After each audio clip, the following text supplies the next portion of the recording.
Good morning, folks. I've just cast off. Behind me, little family of swans. Been fed, don't worry. I've not neglected my duties as a host. So, plenty of specialist swan food as well, by the way. So, only the best service at Shea Tony. So, just saying farewell to the cafe, and do you know, they say never go back or whatever. It wasn't as nice, that little breakfast. Well, it wasn't even breakfast. You know, 9 o'clock in the morning, just didn't really have the appetite for it, and it wasn't quite as nice as I remember. Well, it was nice kind of last time. Do you know what happened? The first time it was really, really nice. Second time it was sort of okay, you know, decent, quite edible. This morning I felt as if things had slipped a little bit, but it could just be my appetite not being as hearty at 9 a.m. So yeah, let's give them the benefits of the doubt. It was probably that. So anyway, at the fish and chips, I just wasn't in the mood for a full English. Just too early. I don't know. Normally I'm all over it. You know, 8 a.m. I've had many a full English at 8 a.m. But even at 9 a.m. I just wasn't quite there. So, a bit of a shame. Bit of a waste, really. But I've got a cruise. The thing is this, right? It's all about the planning, this business. And I'm going to have a couple of beers tonight. So, I've only got a couple. So, I was going to have more than a couple. You know, say double a couple. But I only had a couple. So I thought, two birds with one stone. You need to plan with military precision. It's like a campaign. So I'm going to Nantwich, which is about 2 to 3 hours. Depending on how many moored boats I have to slow down. You know, you never do the full 3 miles an hour. That's a misunderstanding at many hire boaters. A mistake they make quite often. They plan routes assuming average 3 miles an hour, and of course, you know, you never really do it because you're constantly slowing down for more boats, or if you're a polite boating one. So it's going to rain at about 1 p.m. and it's going to rain really heavily and really persistently. So, you know, priority number one, procure the beer supplies, obviously, you know, or ensure the supply of beer is, you know, maintained. So, even though I wasn't massively hungry, I thought, if the rain starts by the time I get to Nantwich, it's basically not going to stop. It's going to rain, you know, all afternoon and into the early evening. And I didn't fancy doing a bike ride in the you know, because that's a miserable experience, in the pouring rain. Wherever possible, I avoid doing that. Sometimes it's, you know, it is what it is, but, you know, where possible. So, this is the cunning, this is the genius of the whole enterprise. I thought, let's get the beer in, because I remember they sold craft beers and things. Let's get the beer in now, right? So there's no need for a bike ride when I get to Nantwich. Do you see? So I thought, two birds with one stone. Get the beer, get something to eat, and then I'm not peckish all the way, or, you know, whatever. But the something to eat thing was a mistake. I was in two minds, and it turned out to be a mistake. Didn't really enjoy it that much, and 12 quid wasted, really.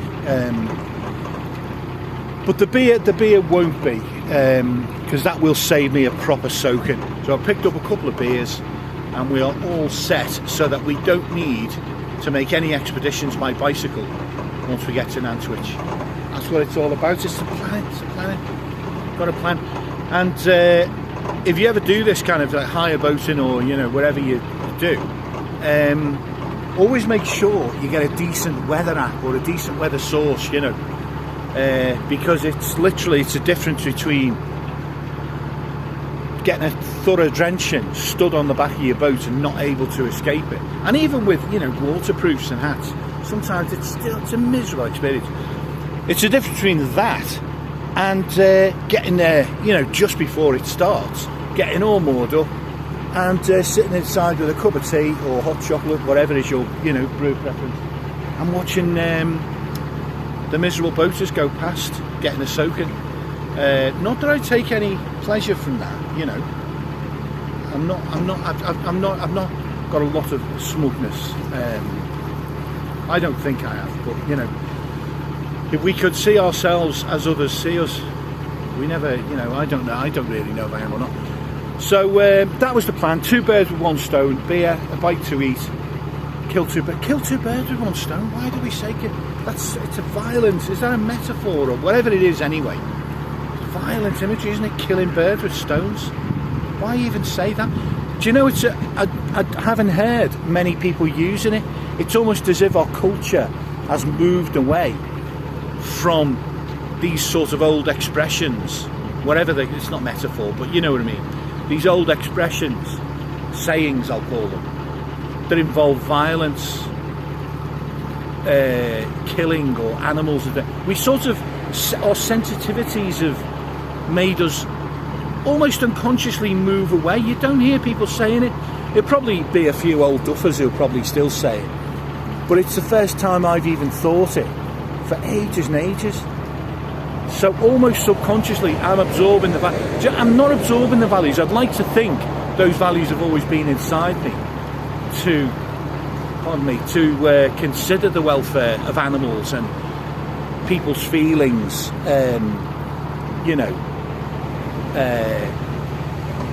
but yeah, I'd like to think it's always been there. It's been awoken. So anyway, enough jibber jabber. So I'm heading south from a place called Calveley. Went to Calveley services last night. Bit of a late one really. It gets dark or sort of duskish around 7 at the moment. And I didn't get moored up till 6:30, so I cut it fine. You don't want to.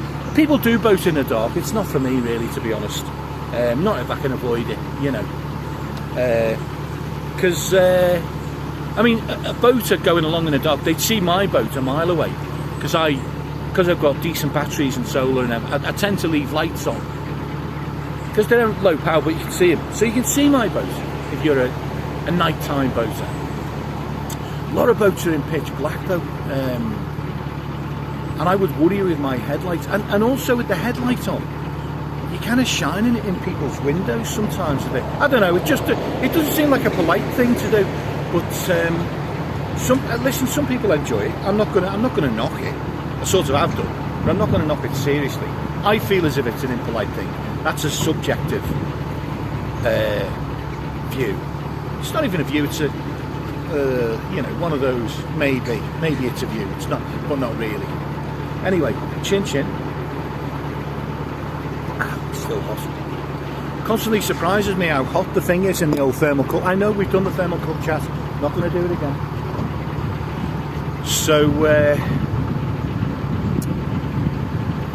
So yeah, in other news, I found some kind of earwig on the floor this morning when I lifted a shoe. That's not good news. I kind of had a minor infestation of them last summer because I went on a massive spider hunting murder spree. I was like, seriously, a mass killing of spiders. Wherever I saw one on the boat, I would just kill it. And because they're not, they're not nice. I've done the spider chat as well, haven't I? So wiped them all out. But what happened was, I think it allowed earwigs to proliferate because they'll crawl from the grass and the banks up the ropes, and they just congregate. And anyway, made their way inside, and I was finding them a couple of times a day on curtains, on the floor, and they get in everywhere. Unlike spiders, those little earwiggy things, they want your food, they want your shit, whereas spiders just leave you alone. They want to sit in a corner and just kill other things. They're not interested in you. So spiders are way better. They're horrible. I mean, they look horrible, but they're way better. So this year, left all the spiders. I don't know if they predated on the earwigs. I've only seen one earwig this year, and it's when I left the back door open, high summer, and I'm pretty sure one came up a rope and came in. But it is what it is. I can deal with one. That was about a month ago, and I saw one this morning. Now people are going to say, you know, what's your problem, kid? You know, 2 earwigs in a month, that's not a problem. But, you know, this is how it started. The good news is, it's, you know, mid to late September. It's like the 22nd, is it today? Yeah, 22nd. So, I think when I had them, they persisted, and I was still finding them even into November. I think I stopped after that. So if they are about, if they found their way inside somehow, I'm only going to have to tolerate them for perhaps another month. You never know, I might have gotten away with it. I go to ridiculous lengths to repel, particularly those sorts of insects. I leave spiders alone now, just leave them alone as far as I possibly can. But they're just horrible things, they really are. And they're almost impossible to kill as well, you know. I mean, one sort of sweep or flick and you can half kill a spider. These things are... They're the insect equivalent of like Iron Man or something. God, they can't fly.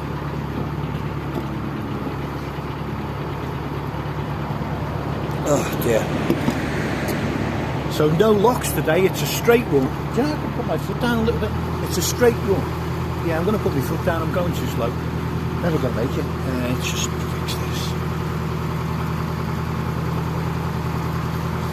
Okay. Yeah, I need to get there, I'm never going to make it. It's interesting as well, little observation about boating in September.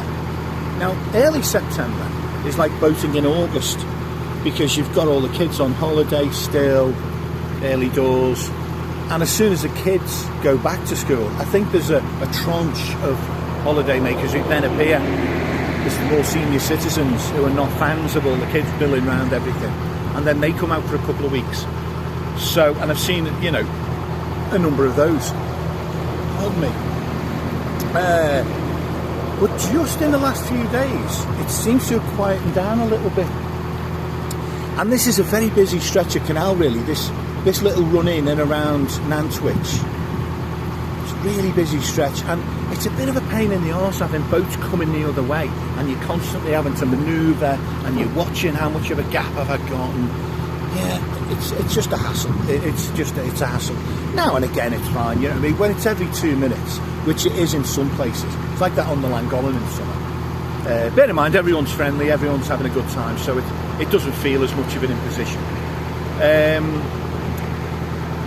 But yeah, you know, so I wasn't looking forward to that. But so far, I've not met a boat going the other way. I've seen a couple. I have seen a couple going past. I think all in the same direction as me. So clearly, there's a few people heading for Nantwich today. So I've seen a few go past. Not seen any, or maybe just one going that way. So there's a little bit of traffic, and I'm definitely going to meet some. But it's okay. It's an interesting old boat here, look. I say old, I've no idea, but a curious construction on the roof there, like a roof box.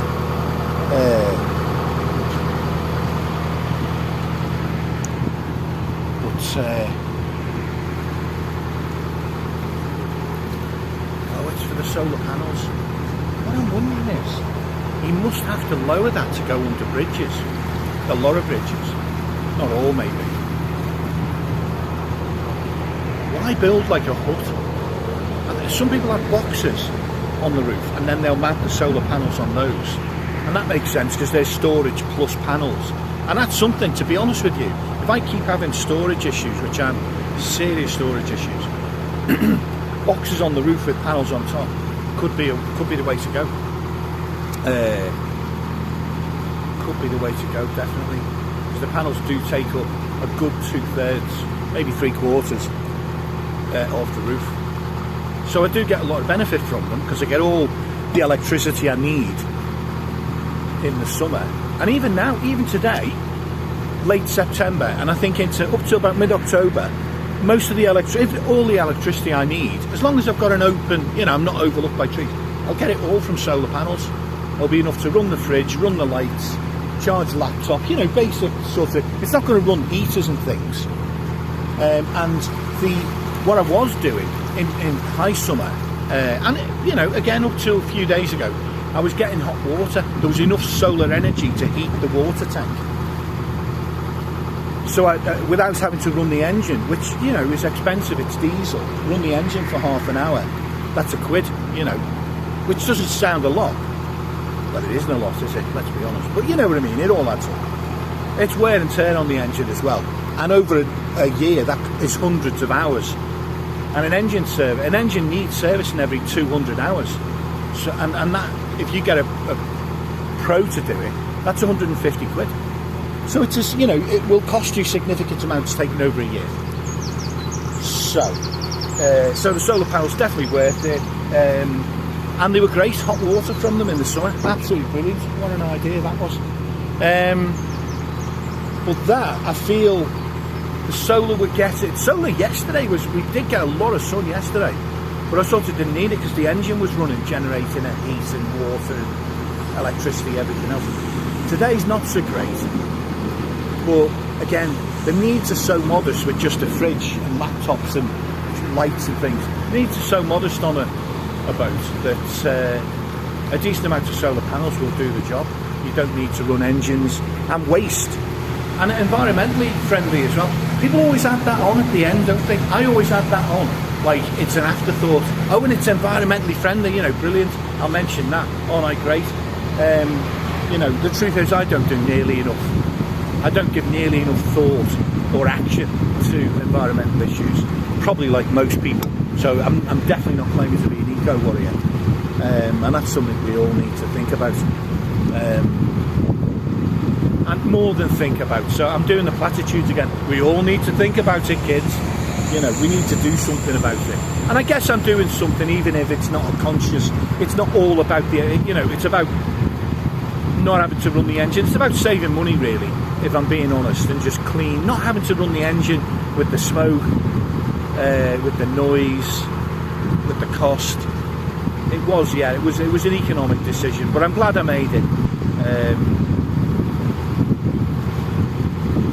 And I think, like most people, I am becoming more, even sort of, you know, the older. I don't really think of myself as the older generation, because I'm still not yet 60.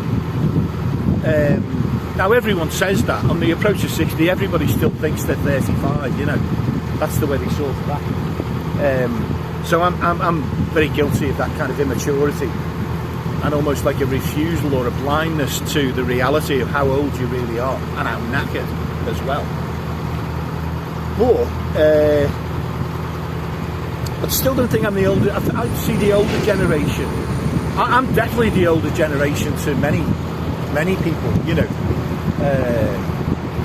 if I go into a shop and there's an 18, 20-year-old working in a shop somewhere, 100% I'm the older, you know, properly old generation. But there's a generation older than me, 10, 15, you know, 70, 75. I don't want to be morbid, but the ones who are sort of dying out, you know, I mean, let's be honest, we're all at risk. Once you get over 60, you never know what's going to happen health-wise. But you know, statistically, they're dying out. So I don't want to sound all horrible about it. Statistically, that generation is starting to die out. You know, 70, 80 plus.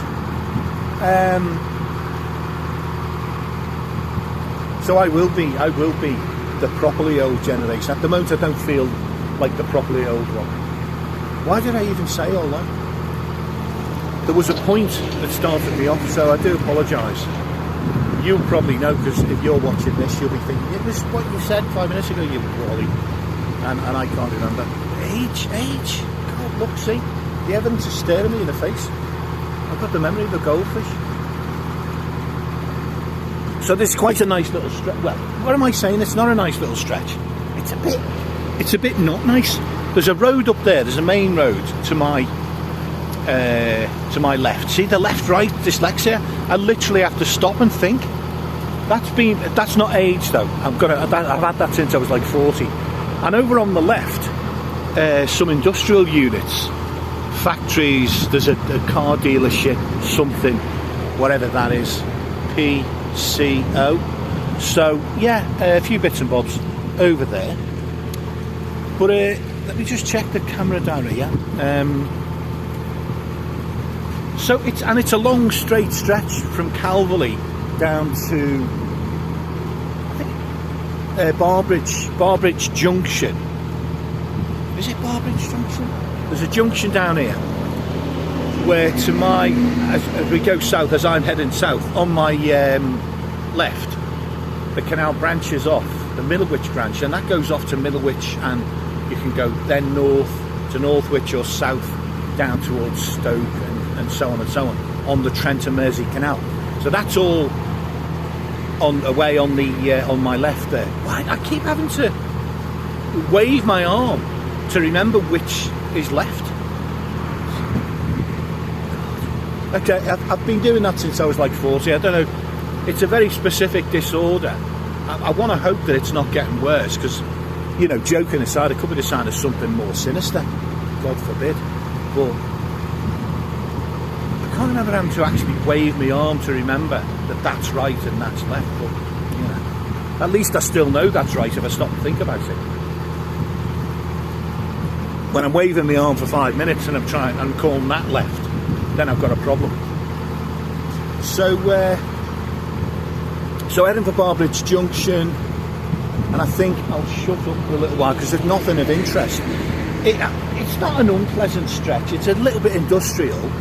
It's still fairly rural. It's not like we're not in a town. We're not even close to a town, really. I don't think. But it's just a bit. It's sort of drab, and the straight thing. It's a bit monotonous and stuff. So it doesn't. You know, it's fine. It's fine. It's a canal. What do I want? You know. Me, the canal critic. It wasn't bendy enough, that canal. I just, you know, I wasn't giving the right vibes, you know. It just didn't say canal to me somehow. So yeah, I'm being a bit first world problem. The canal wasn't nice enough. There are some sections of canal, by the way, in the UK which definitely are not nice. You know, typically around cities, as you would expect, where people throw lots of crap into them. On one of Robbie Cummings' brilliant videos, you've got to check him out, by the way. If you're into canal, Robbie Cummings is just the king. He does this sort of, well, he doesn't do this. I mean, he does proper videos. You know what I mean? He just ramble. But he did a trip into Liverpool, and there was a car sunk in the canal north of Liverpool. Had to be bloody Liverpool, didn't it? Yeah. But anyway, there we go. Car in the canal. So literally anything. So I'm approaching a tunnel where the road crosses over. I still can't remember if this is the A41 or the A49. I can't believe I don't know that. Like, that just would have been second nature when I was motoring. But of course I gave up motoring. This is 1940. I gave up motoring. I gave the car up a year ago. Oops, I've left that turn a bit late. Get the tiller over there. We don't want any unpleasantness. There we go. So I brought the boat round. But I gave up the car a year ago. Didn't bother to, when I packed in work, didn't bother to get another one. And I'm quite glad, you know, saved a lot of money. And I managed pretty well, to be fair. There's one or two things you obviously can't get without a car. You know, large items carried over long distances, major issue. But you can hire a car, and the cost of hiring, even if you were to do it 4 or 5 times a year, a bit more, it's still way cheaper than actually owning a car and running it. So it kind of makes sense. I wonder if modern families, not with young children, because babies and things, you need a car. You know, you don't want to be going out in the winter with a small baby on a push bike or something, just doing some crazy tow trailer, bike trailer. I mean, I don't see that. Although, you know, people in other countries do it, and we could do it But people aren't going to want to do that. That's normal people aren't going to want to do. Just because I stand here and go, yeah, maybe, you know, there's ordinary people are not having that for a second. So, but with older children, you know, once they get to 10, 12, 13, and they can sort of ride a bike themselves, maybe even once they get to 6, 7, 8, they could go in a trailer on a tandem, and you could certainly do your weekly shop on a bike. I mean, I do. I've been doing it for a year. You know, bike panniers. I've got a trailer. Haven't used it. Just use panniers, and it works. You know, and just think how fit everybody would be. I'm not going to go on a big anti-obesity rant because, frankly, I am bloody obese. So, you know, it ill behoves me to talk about that. Although, hopefully, not for too much longer. I've stopped a few days back. I've stopped buying any form of sweets or confectionery or even cakes, which is a bit unpleasant, you know, to have them denied from your life. But, you know, drastic measures are required when you reach the kind of ridiculous weight that I have. You've got to do something. So what's happening up ahead? I thought this guy was moored, and what he's done is it looks like he's jammed. So he was trying to take off. Now this is interesting. We've got a bit of boat drama. It looks like he was trying to take off. He's made a point of getting away in front of me, obviously. He's made sure he got out. Maybe he's going to Nantwich and he's thinking, if there's a space, I want it. So you even get this kind of, I want to get there first. You get a little bit of it even on the canals. So I'm going to politely wait. If I was one of those speedsters, I could have speeded past and overtaken on the inside. But I'm not, that would just be a bit of an arsehole thing to do. So I'm going to politely hang back.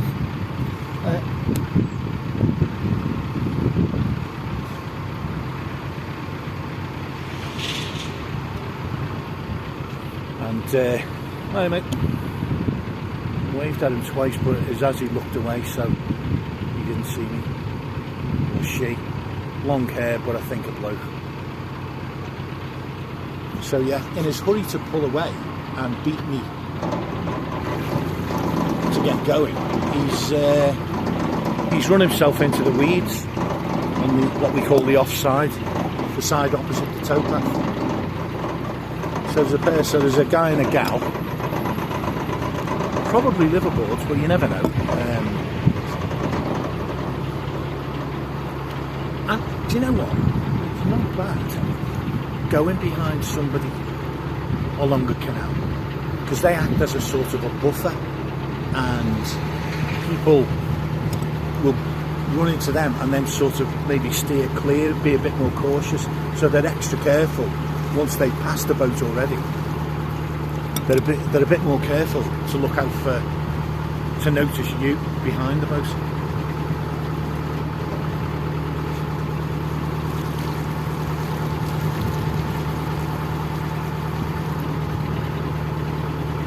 Morning guys. They got stuck in the weeds though. Was that the wind or something caught them? Happens to us all, let's be honest, do you know what I mean? Never happens to me. Never ever. That was a lie.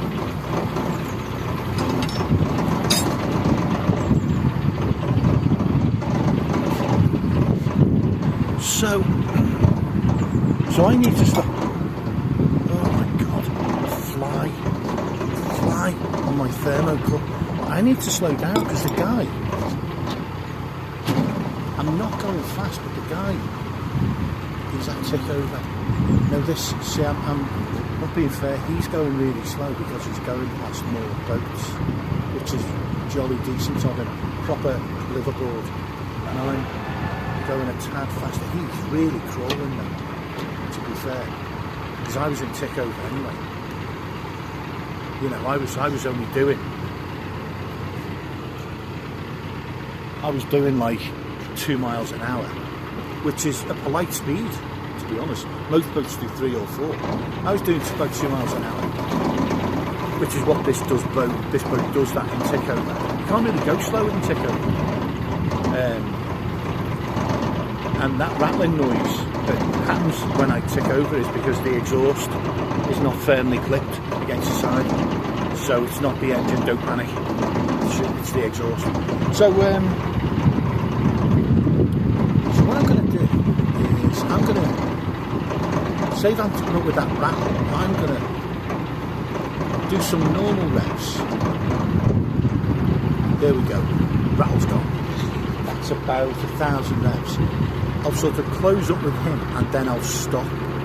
So I'm not listening to tick over all the time. Now the problem I've got now is that a fly landed on my bloody thermal cup. Now I don't want to stop, but you know, we all know how disgusting flies are. For all I know, rural flies might be even worse. So I've got to clean, wipe, I don't know, I've got to do something to this, the top of this bloody cup. He seems to have picked up speed now, so I can use it again. So I'm going to have to sort of point you the other way from there. Just for the sake of decency, really. You don't want to see how I'm going to approach this cleaning. Excuse me. You couldn't get a side view. Little row of houses.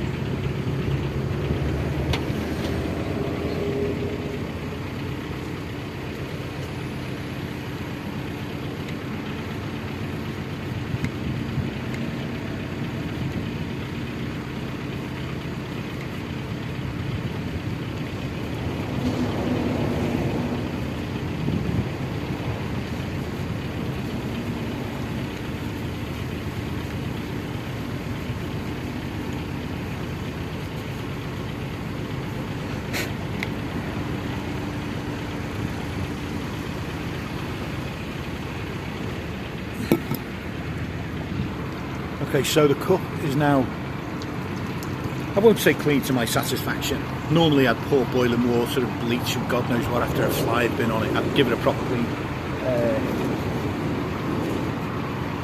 But I can't really do it.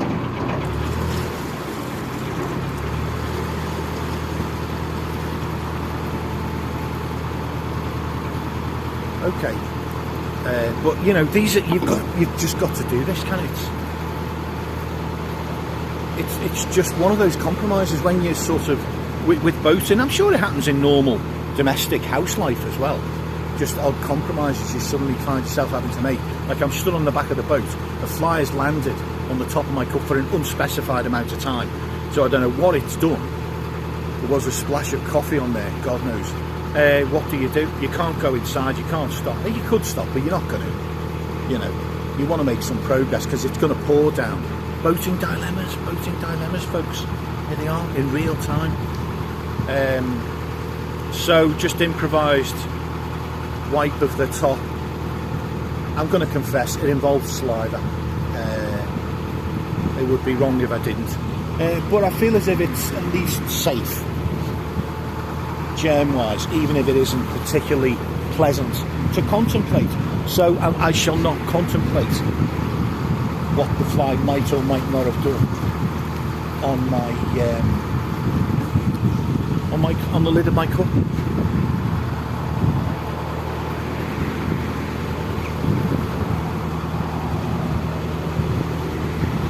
Now he slowed down. This guy, to be fair, do you know what? He's a proper gentleman. I mean, he pulled out a little bit sharpish. He obviously saw me coming and thought, we want to get to Nantwich. We want to make sure we, you know, because if there's one, there'll only ever be one or two spaces at a place like Nantwich. So we want to be the ones who get that space. And do you know what? I kind of don't blame him because I've done that. Where I've seen, I mean, I was a bit close for him to be pulling out, but you know, it sort of happened suddenly. I'd probably leave it, but I have jumped out once or twice when in odd situations.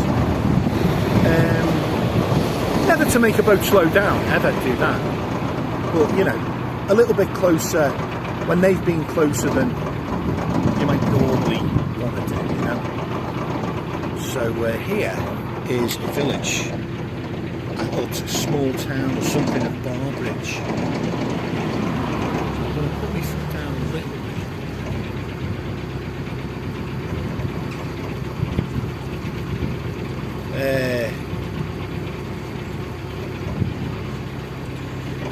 fair play to the guy there. He's being a gent. He's slowing down for all these moored boats. So, see, there's a boat here with an unusual name. I don't know if you can see that. Hopefully I'll get a bit closer in a moment and you'll see it.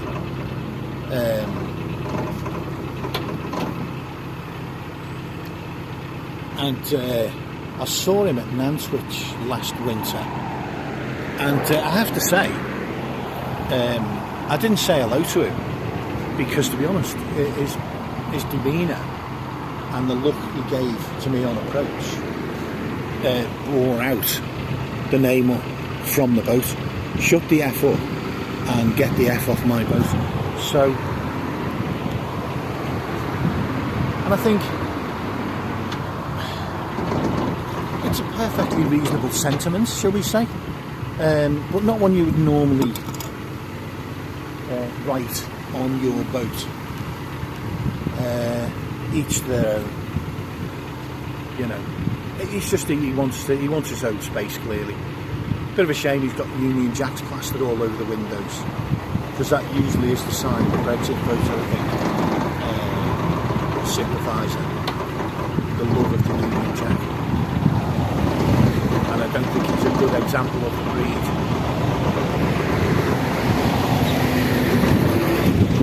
Morning.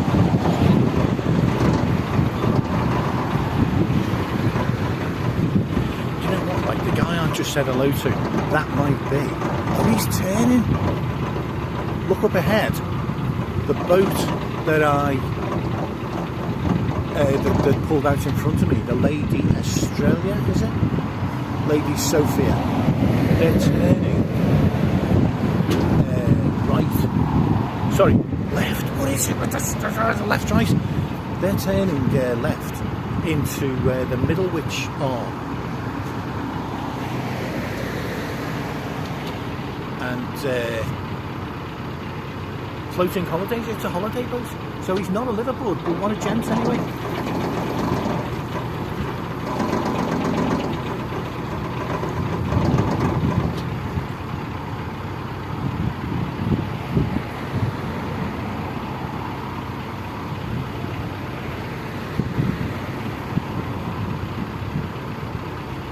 So a little baby there on the stern. What a lovely little family holiday.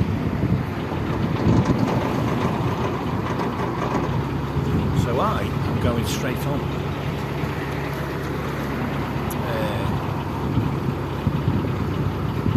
What the little babby makes of it all.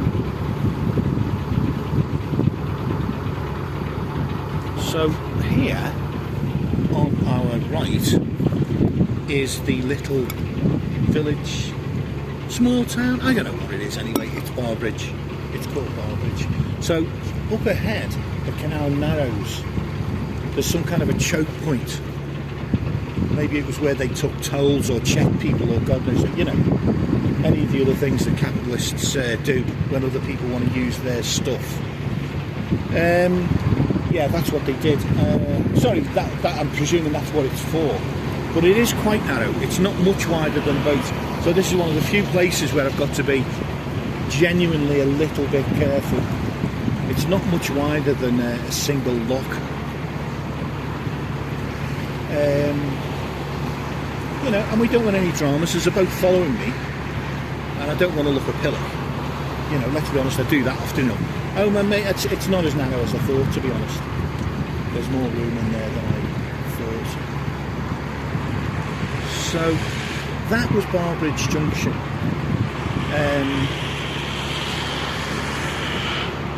And if I had turned left, I would have passed, I think it's called Venetian Marina,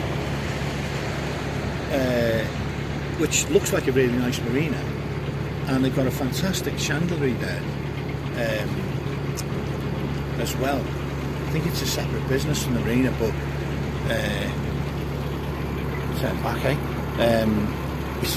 Yeah, if you want to see more of me. They've got a fantastic chandlery, really useful stuff, you know.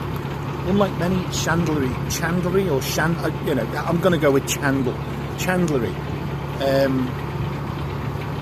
Unlike many that you see, They actually got stuff that a real boater like me actually needs. I'm not a real boater. So I'm just gonna up the revs a tad, maybe get up to 2 miles an hour. Boat's here with millions of solar panels, very sensible chap. That's the way to do it. Man after my own heart. All the solar a man could want. Sorry guys, can't feed the ducks. I'm going between not two lines of boats. Intermittently there's boats on both sides, so I've got to be a little bit careful.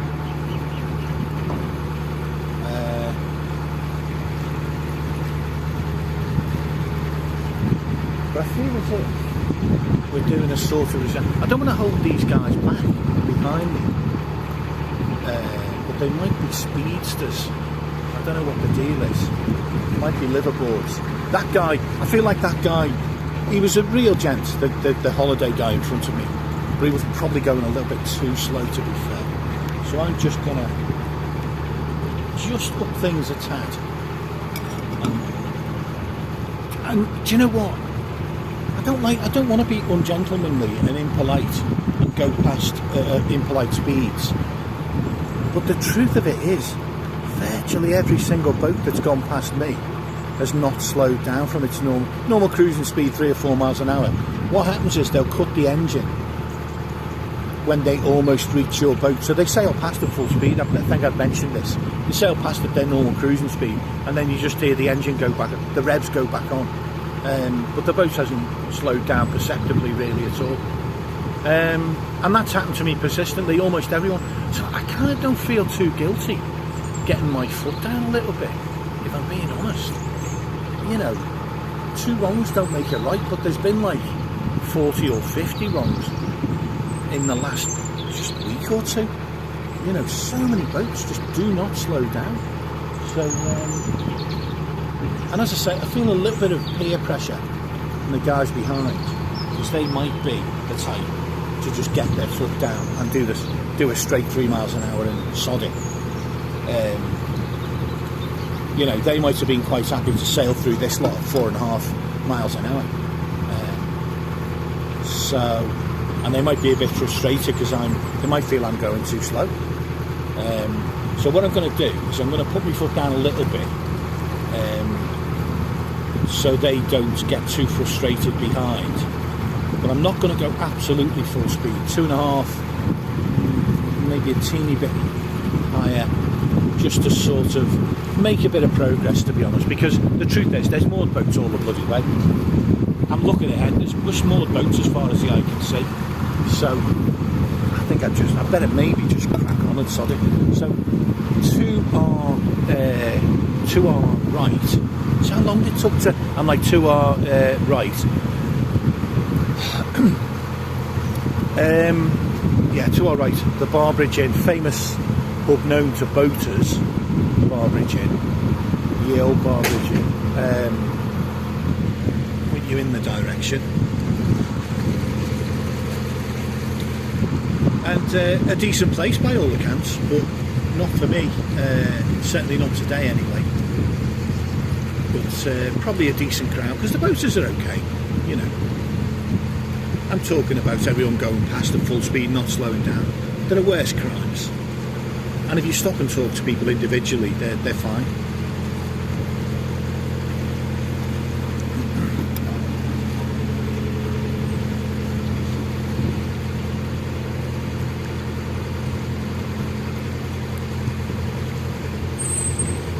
Morning.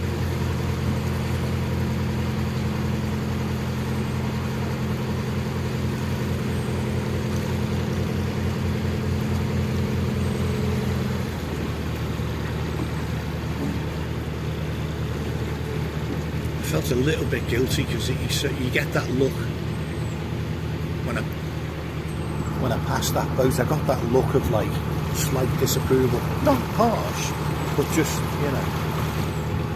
So I just sort of beamed at him. Morning, hello, morning.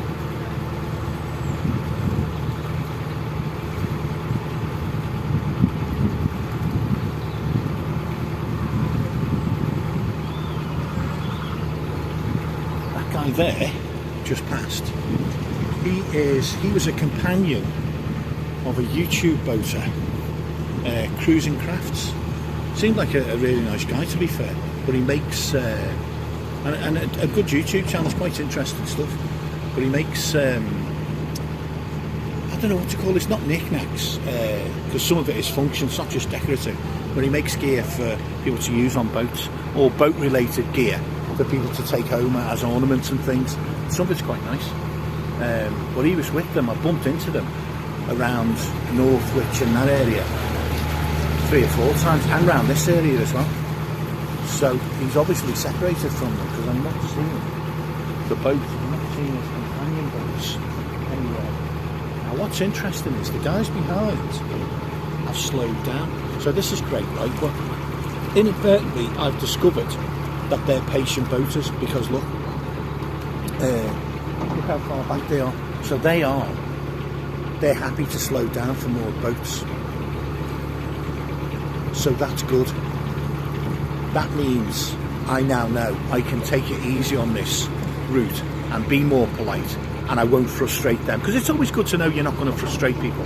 I'm not one of those who can watch, you know, a queue of 10 people behind me getting increasingly frustrated.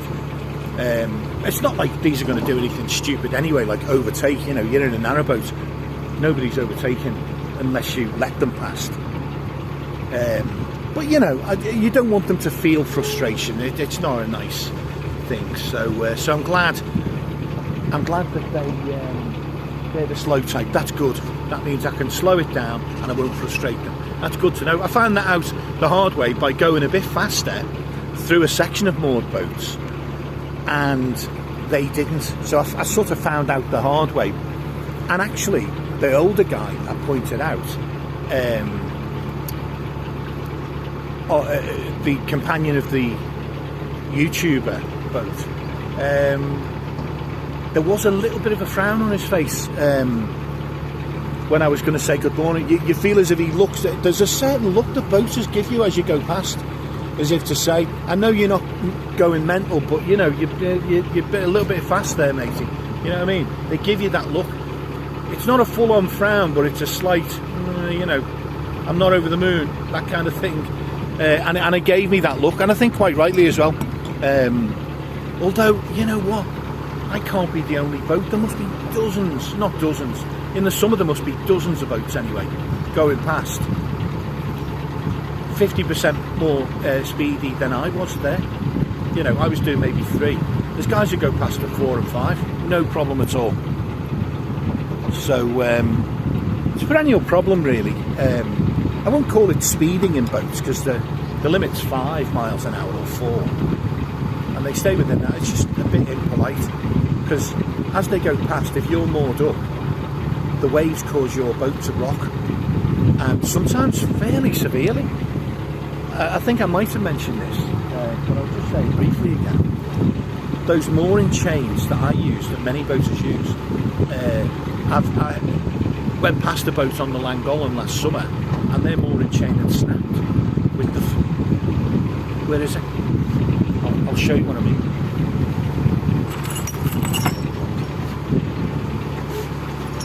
This thing. And you use these to moor because it's more secure than what I call nappy pins, which are these things. Dead easy, dead quick, dead convenient, but they can be worked loose. They can come loose because it's a hook. Anyway, that chain, they'd had a chain mooring them to the arm coat, and a boat had gone past so fast that it jerked their boat out so hard it snapped the chain. Now these boats typically, you know, unladen in about 15 tons, so they're, you know, by the time they've got all the solar panels, a full water tank, I've got like half a ton of coal on the bloody roof up front now, and all the paraphernalia. They're probably the best part of 19 tons, I would say, 18, 19, some of them maybe 20, overplated boats, you know, things like that. So they're really heavy. So if you yank those at any kind of speed, that, you know, they could snap a chain. without too much trouble. So anyway, that's what's happened, and I saw it, I went past just after a woman, because she was holding the chain, saying that's just snapped. I'm going to have to pay attention here, because those guys are miles behind me. That's great. I don't like people breathing down my neck, you know. I never liked it when I was in fact, I really didn't like it. It was one of my proper pet hates in a car, was people breathing down my bloody neck who wanted to overtake and go faster. I just think it, and do you know the funny thing is as well, two of my brothers do it, because I've had lifts off them, and they don't see it. To them it's normal driving. So maybe I've got an insight into the mind of those type of drivers. They're not seeing any offence. To them this is fine, this is not too close. But I would never get that close to a car in front, as they were doing routinely. Or maybe they were just having me on and they knew they were being a bit naughty and were fibbing to me. I didn't go into it. But I remember when I was young, about 20 years ago, I was driving with the elder brother who was giving me a lift, and he really was. He was about 10 feet, 15 feet, and on the A roads in the Nottingham area, you know, speeds will get up to 60 and 70, and he's driving. I'm sure he would, not much more than a car's length from the car in front, and he wouldn't have it that it was out of order. To him, it was entirely normal. He's like, I'm not too close. I'm not too close. Go figure.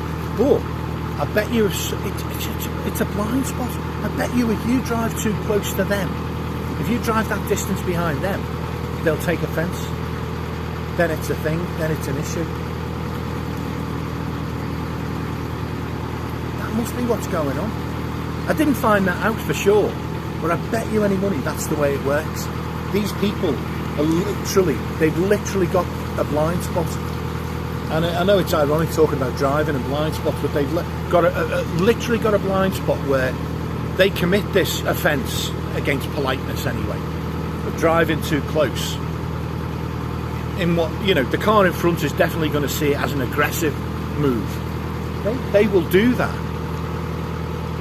And yet if someone drives behind them at the same distance, they will see a problem with it. They will, you know, they won't think it's polite.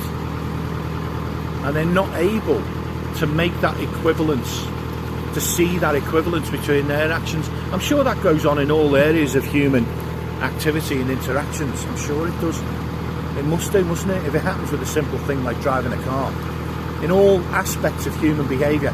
Probably it happens with selfishness as well. Probably we don't see how selfish we are. But when people commit similar acts towards us, we observe it and criticise it in them.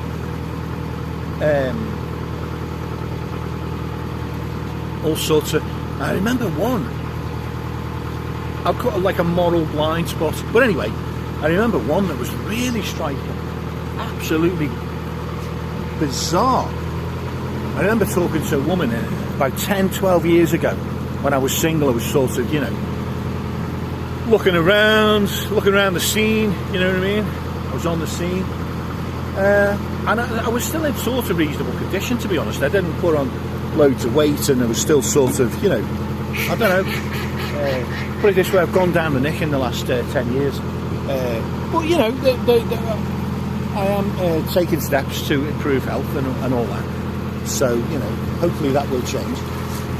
But, so I was talking to this woman, and she said something about she'd had an affair with a married man. And, you know, to me that was a bit of a red flag. Because, you know, I you know, it's brutally honest, I did that when I was younger. And I've regretted it ever since. You know, it was the most horrific thing I think I've ever done to anyone. It's just disgusting, selfish, horrible, horrible behaviour. And because I did it and I saw it and I felt guilty ever since, I'm really intolerant of it in others, you know, which I know is massively hypocritical, but I'm really intolerant of it. And people who don't see it as a problem are just, I can't be doing with them at all. People who just think casually, yeah, it's fine, You know, listen, I understand when people are like 20, 25, they're all ridiculously promiscuous and flirty with everybody, or lots and lot. I don't want to tar everyone with the same brush, by the way. If you're like 20 and you're not that way, you know, you're probably the exception, to be fair. An awful lot of people that age, I don't know any of them stay faithful, because they're all so like attractive. Everyone's attractive when they're 20. They're all attractive, they're all in great shape. They just must fancy everyone. I think I fancy pretty much everyone, all the girls, of course, when I was that age. But anyway, but I can't be doing with it, you know. I think once you get to the age of 25, 30 and stuff, you've got to start saying, hang on, you know, you've got to see it for what it is. And especially when you get to older age, you know, I think this one was like 45, 50 maybe, yeah, because it was about 10 years ago, and she didn't see any offence in her having, she didn't see that she was in any way a guilty party in that situation. All of the offence was committed by the husband who had the affair with her. She was not guilty in any way. And I was like, yeah, but you knowingly had an affair with somebody else's husband. You know that what you did, your action in joining in that situation, encouraging it, participating in that situation, would cause massive emotional harm to a woman. You know, that's wrong. For you to knowingly risk causing that massive amount of, you know, emotional hurt to somebody, that can't be right. That's surely that you've got to see that's, you're in the wrong. And I think it was discovered, so it wasn't just a potential emotional hurt. It turned out, you know, the affair was discovered and it became a real hurt. So this isn't all theoretical. But she absolutely steadfastly, persistently, and I've got to be honest, we argued about it for a good hour, and probably I brought it up on subsequent discussions as well, because I just couldn't get my head around why she couldn't see any offence in what she'd done. But she just couldn't. She couldn't see that she'd done anything wrong, and it completely put me off the woman. She just put me off, because it's such an obvious moral blind spot. I've got to be a little bit careful here. I'm going through a little bit of a narrow bridge hole. So, and I need to slow down as well because there's boats on the other side. So I'm just taking it easy because there's a bit of a turn I've got to make as well. So I'm going to hit the banking pillar. That was so amateurish. So I'm now just turning away from the bank a little way. I was going to say I kissed the bank, it was a bit more than that. Brushed the bank. So anyway, yeah, moral blind spots. We've all got them. God knows what mine are. You know, because I knew I was in the wrong when I did have that affair thing. I knew I was in the wrong. I wasn't kidding myself. I can't claim any kind of presumed innocence or anything. I knew it was wrong at the time, and you know, yeah, there are no excuses.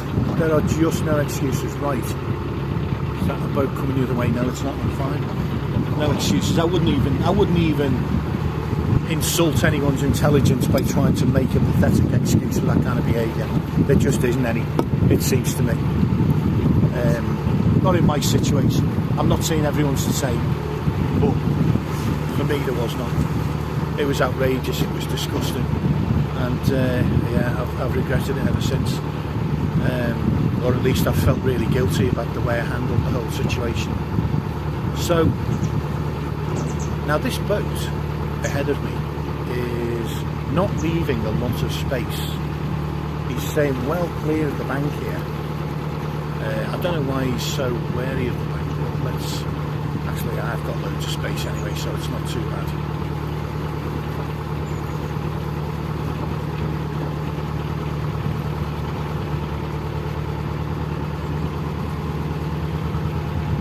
Morning folks.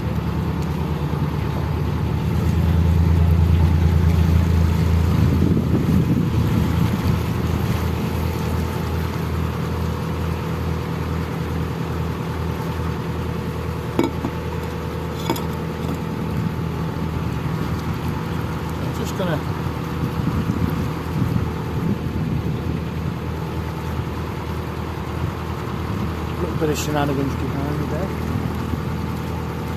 But again, the boat who was, yeah, it wasn't just me. Look at that boat behind me. The boat who passed me, he stayed in the middle of the channel. So, I mean, he moved over slightly, but he barely moved over. It's like he sort of wanted to stay in the middle, and anyone passing him would have to get out of his way. Maybe one of those blind spots.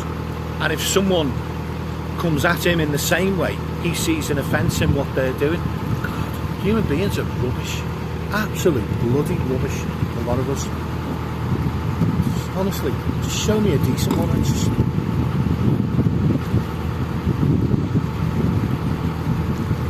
absolute shower.